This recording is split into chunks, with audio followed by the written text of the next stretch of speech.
Nagmamatch ka? Nakita na kita.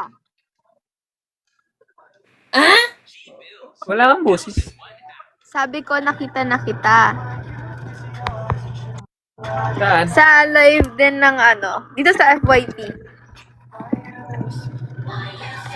Ayun lang?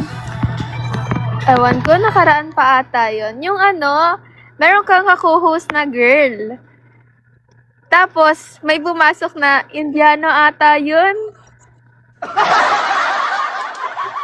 Tapos sabi mo sa kanya, yun ata yung hinahanap niya. Ikaw ba yun? May mga ganun. May mga ganong, may mga ganong, tawag nito, time na ganon ang nangyayari. Kasi ayoko ng dalawa yung kausap. Mahirap makipag-usap. Basta Gusto ko one-on-one lang. yun yung nasa FYP ko na nakaraan. Tapos, ayun, ang unexpected lang, kakuhost kita ngayon.